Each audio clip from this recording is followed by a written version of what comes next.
There's a train of thought among some that hold with the idea, the premise that the body is a temple. And in being such, and being that the body is a temple, that is important to uphold the condition, the look, the integrity of said temple. That in doing such, it allows, enhances the spirit that is encased inside. It helps the mind, the soul. So it goes along with the mind, body, and spirit. And that it helps in a free-flowing and even keel balance of all three. If you work out, stay fit, eat right.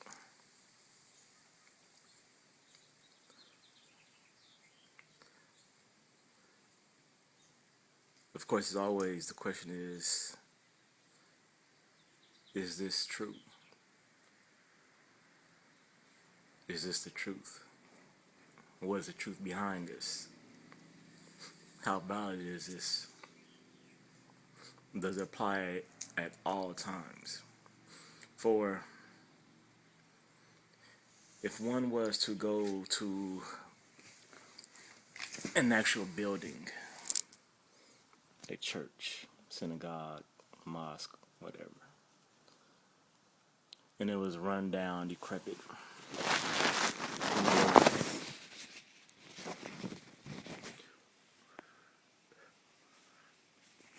would that thus mean that it is absence of the presence of God?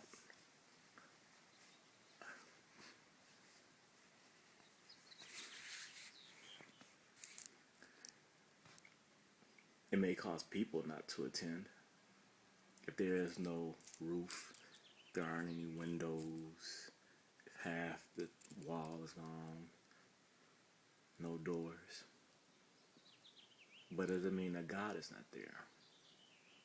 Conversely, if you go to the most pristine and beautiful, most upkept, with beautiful ceilings and paintings and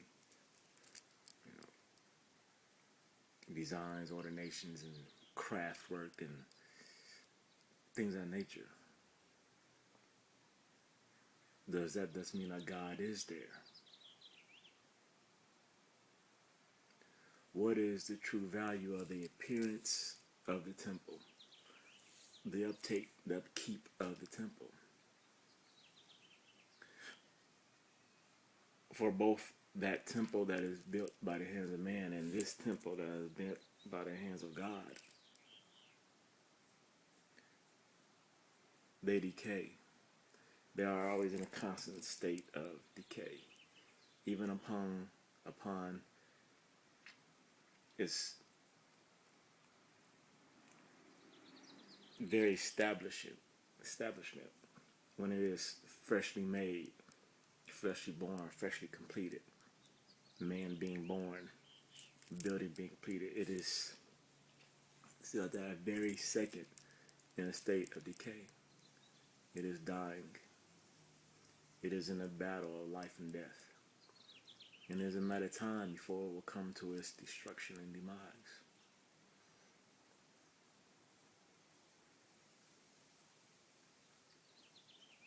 So looking at this temple, this body, this true house and church of God, our physical body,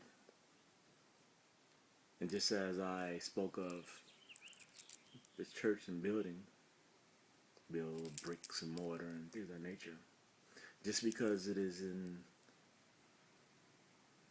great condition, it's because it has taken in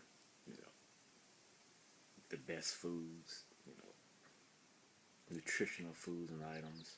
It's because it is muscular and toned and fit and conditioned. Does that mean that God is there? Does that mean the Spirit of God is there? Does it mean that that person is godly and just? And conversely, if you take a person who is considered loathsome or fat, out of shape, uh, in any other negative term that you could apply to it, does that mean that the Spirit of God is not there? Does it mean that they will be unjust? Does it mean that even going completely to the other end of the spectrum doesn't mean that the devil is there, Satan is there?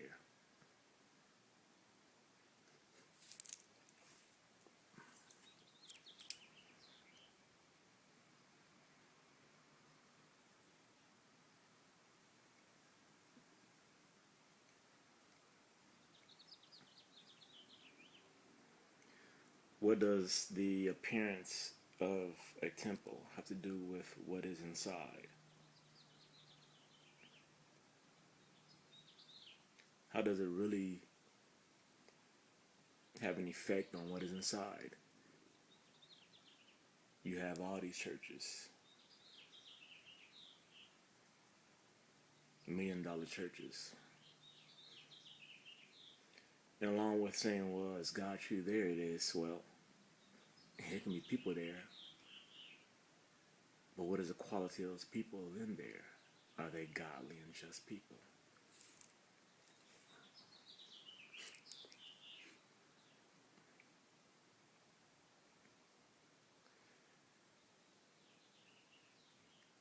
Yes, this body is a temple. It is a church. It is a house.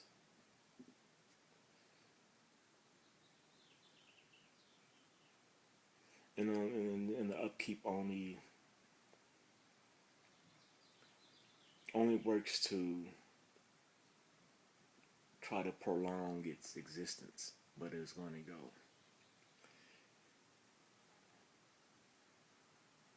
Prolong its well-being, but even that is ultimately beyond your control. For all these buildings, these temples, these houses of God, this one and those other ones, they said they have a lifespan, and you can seek to upkeep them, seek to keep them well conditioned, but they are what is called natural disasters. There are storms. There is destruction from without. There is destruction from within. There are earthquakes, there are tornadoes, there are diseases, there are ailments.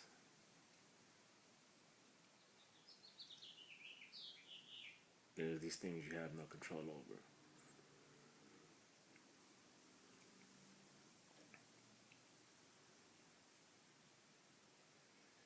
It is ultimately that which is inside.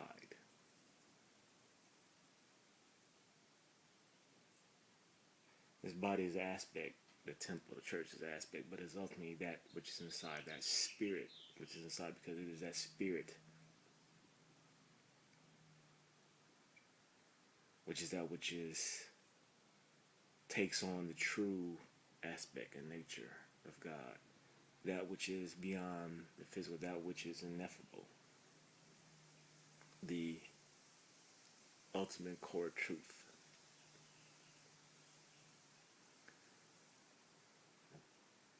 The temples are to house God. The temples and houses, the church, are there to house truth, to take in the congregation. It's there to take in the congregation, but it's not necessary for the congregation. A house, a temple, a building is not necessary for people to come together to worship. It's not necessary. It may help in staying from be protected from the elements, but it's not necessary. This body is not necessary. If it is necessary, then it would never die. It wouldn't have to be built and created. It is not necessary.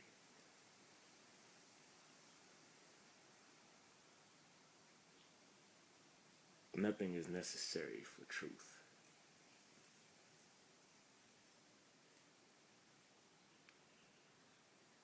Everything necessarily needs truth.